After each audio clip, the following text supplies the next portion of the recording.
Hello दोस्तों, स्वागत है आप सबका हमारे यूट्यूब चैनल पर।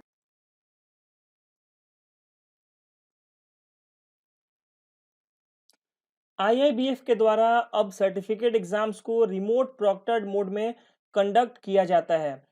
पहले क्या होता था कि सर्टिफिकेट एग्जाम्स भी सेंटर्स पे यानी एग्जामिनेशन सेंटर्स पे कंडक्ट किए जाते थे, लेकिन इस साल से जितने भी सर्टिफिकेट एग्जाम्स हैं, चाहे वो केवाईसी एएमएल के हों या फिर सर्टिफाइड क्रेडिट प्रोफेशनल का एग्जाम हो या फिर एमएसएमई हो, डिजिटल बैंकिंग हो, कुछ भी हो, इस टाइप के जितने भी सर्टिफिकेट एग्जाम्स हैं उनको अब आईआईबीएफ के द्वारा रिमोट प्रोक्टर्ड मोड में कंडक्ट किया जाता है। आज की इस वीडियो में हम इसी पर बात करने वाले हैं कि रिमोट प्रोक्टर्ड मोड में आखिर ये एग्जाम होता कैसे है, क्योंकि जब से आईआईबीएफ ने ये स्टार्ट किया है, बहुत सारे कैंडिडेट्स का व्हाट्सएप और मेल के थ्रू एक क्वेरी आता है कि आखिर इस एग्जाम को कैसे कंडक्ट किया जाता है और इसमें क्या-क्या स्टेप्स हैं। रिमोट प्रोक्टर्ड मोड में एग्जाम कैसे होता है, इस बारे में अपने एक्सपीरियंस को शेयर किया है एक कैंडिडेट ने, जिनका नाम है नेहा जी। और नेहा जी ने एक वीडियो के माध्यम से आप सबके साथ ये शेयर करना चाहा है, ये साझा करना चाहा है कि रिमोट प्रोक्टर्ड मोड में किस टाइप से आईआईबीएफ अब एग्जाम कंडक्ट कर रहा है और इसमें क्या-क्या आपको प्रिकॉशंस रखना है, क्या-क्या स्टेप्स हैं। तो चलिए अब हम सुनते हैं कि नेहा जी अपने एक्सपीरियंस को हमारे साथ कैसे शेयर करती हैं, उनका क्या एक्सपीरियंस रहा रिमोट प्रोक्टर्ड मोड में एग्जाम देने का। Hello friends, my name is Neha Kumari and I am currently working in UCO Bank as a probationary officer of 2019 batch. IIBF का जो अभी रिमोट प्रॉक्टर्ड प्रोसेस के थ्रू जो एग्ज़ाम हो रहा है, मैंने उसमें अभी अटैम्प्ट लिया था। 6 सितंबर को मेरा एग्ज़ाम था और मैंने डिजिटल बैंकिंग का पेपर लिया था और वो मैंने क्लियर किया। तो मैं आपके साथ अपना एक्सपीरियंस शेयर करना चाहती हूँ सो दैट आपको आने वाले एग्ज़ाम जो अगर आप अटैम्प्ट करना चाहते हैं तो उसमें आपको पता चले कि एक्चुअली में एग्ज़ाम रिमोट प्रॉक्टर्ड के मोड के थ्रू होते कैसे हैं। तो सबसे पहले आपका जो रजिस्ट्रेशन प्रोसेस होता है, रजिस्ट्रेशन प्रोसेस एज़ नॉर्मल जैसे आप बाकी एग्ज़ाम्स के लिए करते आए होंगे या पहले आपने किया होगा तो आपको पता होगा कि नॉर्मल प्रोसेस है। आईआईबीएफ की साइट पे जाके आपको नॉर्मली रजिस्ट्रेशन कर लेना है। आपका admit card same time generate हो जाता है। सेंटर में आपको रिमोट प्रॉक्टर्ड एग्ज़ाम ही देना है। एग्ज़ाम से 3 दिन पहले आपको आईआईबीएफ एक मेल भेजेगी। उसमें 2 to 3 पॉइंट्स आपके वेरी वेरी इंपॉर्टेंट पॉइंट्स होते हैं। जैसे कि आईआईबीएफ आपको डायरेक्शन में बताएगी कि आपको एक सॉफ्टवेयर इंस्टॉल करना है, तो इसके लिए आपको एग्ज़ाम के 1 घंटे पहले लॉगिन करना होता है। दूसरा पॉइंट होता है कि आपको अपना सिस्टम कंपैटिबिलिटी टेस्ट आपका एक लिंक दिया जाएगा, उसके थ्रू आपको चेक कर लेना है एग्ज़ाम से 1-2 दिन पहले ही कि वो आपका सिस्टम उसके अकॉर्डिंग है या नहीं है। और थर्ड चीज़ होती है कि आपको जनरल इंस्ट्रक्शंस दिए जाते हैं उसमें कि आपका एडमिट कार्ड और ये सारी चीज़ें आपकी वैलिड आईडी प्रूफ आपके साथ होनी चाहिए।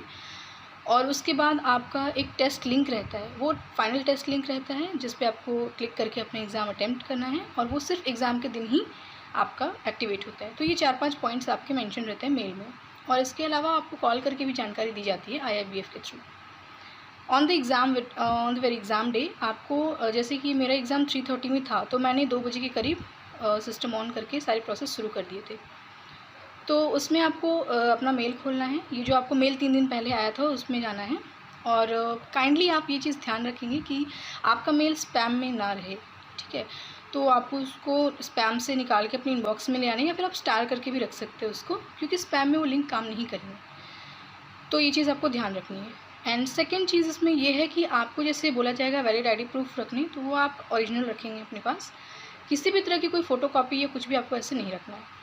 और थर्ड चीज़ ये है कि आपको एडमिट कार्ड की कोई प्रिंट आपको नहीं लेनी है, क्योंकि उसमें मेंशन रहता है कि आपका एडमिट कार्ड और वैलिड आईडी प्रूफ रहना चाहिए। तो वैलिड आईडी प्रूफ आप ओरिजिनल में रख सकते हो, आपको एडमिट कार्ड की कोई नीड नहीं होती। बस आपको अपना रजिस्ट्रेशन नंबर और जो पासवर्ड आपका एडमिट कार्ड पे है वो आपको याद रखना है।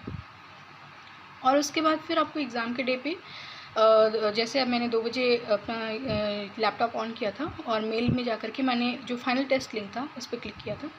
उसके 1-2 दिन पहले ही मैंने सिस्टम कंपैटिबिलिटी टेस्ट का लिंक चेक कर लिया था। मेरे सिस्टम पूरी तरह से कंपैटिबल था। इंटरनेट स्पीड और जो ब्राउज़र का कंपैटिबिलिटी होता है वो सब मेरी ओके थी। तो जैसे 2 बजे मैंने लॉगिन सिस्टम ऑन करके अपना फाइनल टेस्ट लिंक पे क्लिक किया, तो उसके बाद एक लॉगिन पेज खुलता है। उसमें आपको बताया जाता है कि आपको एक सिस्टम सॉफ्टवेयर इंस्टॉल करना है। आपको एक सॉफ्टवेयर उन लोगों का होता है आईआईबीएफ के थ्रू, वो आपको इंस्टॉल करना है। तो वो आपको इंस्टॉलेशन प्रोसेस में 15 to 20 मिनट्स लग जाते हैं। It depends upon the net connectivity. तो जैसे कि आपका ये इंस्टॉल हो गया, उसके बाद फिर आपका लॉगिन पेज खुलेगा। लॉगिन पेज खुलने के बाद आप अपना रजिस्ट्रेशन नंबर और पासवर्ड डालेंगे। तो जैसे 3:30 से पहले ही आपने लॉगिन कर लिया है तो एग्ज़ाम इज़ नॉट एक्टिव का मैसेज पॉपअप करेगा, ठीक है। तो जैसे 3:30 होगा, एग्ज़ाम इज़ एक्टिव का मैसेज जैसे आपका स्क्रीन पे फ्लैश करेगा, आपको लॉगिन पे फिर से क्लिक करना है और उसके बाद आपका वैलिडेशन प्रोसेस शुरू होता है। वैलिडेशन प्रोसेस में क्या होता है कि आपको वेबकैम आपको ऑन कर लेना है पहले ही, तो उसमें आपको आपकी एक सेल्फ़ी देनी होती है। जैसे आपका जैसे वेबकैम फ्रंट कैमरा ऑन है, तो आप एक सेक्शन खुलेगा, उसमें आप अपना फेस बीच में रखेंगे और वो ऑटो पे वो क्लिक हो जाएगा फ़ोटो, ठीक है। और उसके बाद फिर सेकंड में आपको आपका वैलिड आईडी प्रूफ़ के साथ एक फ़ोटो देनी होती है। तो वो आप अपने हाथ में पकड़ के एक फ़ोटो लोगे और वो ऑटोमेटिक क्लिक हो जाएगा। ये दोनों चीज़ें वैलिडेट होंगी आपकी और आपको एक क्यू में रखा जाएगा कि that you are in a row number 17 और इतना आप क्यू में हो, इतने स्टूडेंट्स के बाद हो, आपका वैलिडेशन प्रोसेस में इतना टाइम लगेगा, ऐसे करके आपका मैसेज फ्लैश होता रहेगा। ये दोनों चीज़ें जो हैं बैक एंड टीम आपकी देखती है और अगर जैसे इसमें अगर कुछ फॉल्ट रहता है तो वो वापस से ऑप्शन देते हैं आपको कि आप वापस से रीटेक कीजिए इस पिक्चर को। तो ये चीज़ें आपकी ये भी 10 टू 15 मिनट्स की प्रोसेस होती है वैलिडेशन की। दोनों सबमिट होने के बाद आईडी प्रूफ की फ़ोटो और आपकी खुद की सेल्फ़ी, ये दोनों सबमिट होने के बाद आपका फिर से लॉगिन पेज आएगा जहाँ आपको लॉगिन करना है और उसके बाद फिर आपका एग्ज़ाम जो है लॉगिन करने के बाद स्टार्ट हो जाता है। एग्ज़ाम स्ट्रिक्ट मोड में होता है, आपको कैमरे के सामने ही रहना है वरना बार-बार वो मैसेज फ्लैश करता है कि kindly be in the front of camera. किसी भी तरह के जो आप हैं not not of good nature mode आप एग्ज़ाम में यूज़ नहीं कर सकते। जैसे कि आप ये मत समझ के इसको लाइटली मत लीजिए कि आप घर से एग्ज़ाम दे रहे हो so that you can read a book और you can open your mobile phone, no that is not allowed. वहाँ से आपको मॉनिटर किया जाता है बैकएंड टीम से और जैसे ही आप थोड़ा बहुत भी इधर-उधर होते हो, तो वो चीज़ वो एग्ज़ाम वो पॉज़ कर देंगे। आपके मैसेज फ्लैश करने लगेगा कि आपका एग्ज़ाम पॉज़ कर दिया गया है टेस्ट एडमिनिस्ट्रेटर के थ्रू। और सर्विसेज़ रिज़्यूम होने में क्या टाइम लगती है उसका मुझे आइडिया नहीं है, but this is very strict examination. Second चीज़, मेरे साथ एग्ज़ाम देते वक़्त एक प्रॉब्लम हुई थी कि मेरा नेट कनेक्टिविटी थोड़ी देर के लिए मेरी बंद हो गई थी। तो मेरे स्क्रीन पे एक मैसेज फ्लैश कर रहा था कि kindly contact the backend team. तो उसके बाद मैंने जो हेल्पलाइन नंबर मेरे मेल पे आया था, वो चीज़ मैंने उस पे कॉल किया। हाँ, मैंने कॉल किया क्योंकि उस समय जो है आपका वेबकैम वो ऑन तो रहता है but they are not able to monitor you. तो आप कॉल करके टेक्निकल सपोर्ट टीम, उसमें वो मैसेज फ्लैश करता है कि आप टेक्निकल सपोर्ट टीम या टेस्ट एडमिनिस्ट्रेटर को आप कॉन्टैक्ट कर सकते हैं। तो मैंने वैसा कॉल किया था। कॉल करने के बाद मैंने वहाँ पे अपना मेंबरशिप जो आईडी थी मेरी वो मैंने बताई, तो उन्होंने कहा कि वो लोग वहाँ से जो है नीडफुल है वो कर रहे हैं और विदिन 2 टू 3 मिनट्स मेरी सर्विसेज रिज्यूम हो गई थी। मेरा एग्ज़ाम जहाँ पे पॉज़ हुआ था वो वहीं से स्टार्ट हो गया। और उसके बाद फिर जैसे कि आप सपोज़ 3:30 में आपका एग्ज़ाम है और आपने 3:40 ये सारी वैलिडेशन और सॉफ्टवेयर इंस्टॉलेशन प्रोसेस करते-करते अगर आपका टाइम 5 टू 10 मिनट्स लेट भी हो जाता है, तो उसमें उतनी घबराने की बात नहीं है। आपका एग्ज़ाम प्रॉपर आपको 2 घंटा ही मिलेगा एग्ज़ाम देने के लिए। बट मैं फिर से ये चीज़ दोहराना चाहूँगी कि एग्ज़ाम काफ़ी स्ट्रिक्टली लिया जाता है और डरने की कोई ऐसी बात नहीं है क्योंकि आप अपना एग्ज़ाम मोड में जब आप चले जाते हो तो फिर आप उतना ध्यान नहीं देते हो कि आपके अगल-बगल क्या चीज़ें हो रही हैं। बट आपको अपना जो बैकग्राउंड है काफ़ी नीट एंड क्लीन रखना है और आपको भी एक वेल मैनर्ड पोज़ में बैठ के एग्ज़ाम देना है। मैं आपको सजेस्ट करूँगी कि आप एक टेबल और एक चेयर मोस्ट प्रेफर्ड आपके लिए रहेगा। काइंडली एग्ज़ाम बेड पे बैठ के ना दें, वो चीज़ थोड़ी ऑकवर्ड हो जाती है और आप भी कंफर्टेबल फ़ील नहीं करेंगी। एग्ज़ाम वाली वो जो फीलिंग होती है वो नहीं आती है। तो मैंने टेबल और चेयर वाला जो प्रोसेस मैंने प्रेफ़र किया था और वही मैं बैठ कर के एग्ज़ाम अपना कंप्लीट की।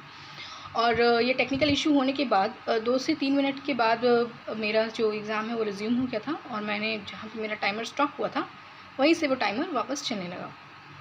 और पूरा एग्ज़ाम फ़िनिश करने के बाद जैसे मेरा एग्ज़ाम फ़िनिश हो गया था, पूरे 2 आवर्स तो मैंने यूज़ नहीं किया, 1 आवर 45 मिनट्स करीब मेरा एग्ज़ाम कंप्लीट कर लिया था मैंने। क्वेश्चंस अटेम्प्ट कर लिए थे मैंने और उसके बाद फिर मेरा पासिंग मार्क्स जो था वो मैंने फ़िनिश पे क्लिक किया। पासिंग मार्क्स 50 था 100 आउट ऑफ, तो मेरा मार्क्स आया 55 और मैंने कम्प्लीटली डिजिटल बैंकिंग जो एग्ज़ाम था सर्टिफिकेट एग्ज़ाम मैंने वो क्लियर किया।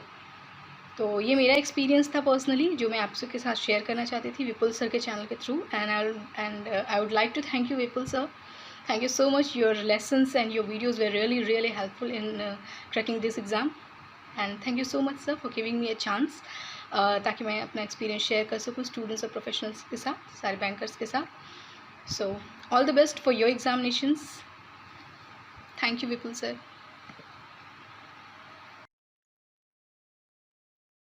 तो आज के इस वीडियो में हमने जाना कैसे आईआईबीएफ रिमोट प्रोक्टर्ड मोड में अब एग्ज़ाम को कंडक्ट कर रहा है।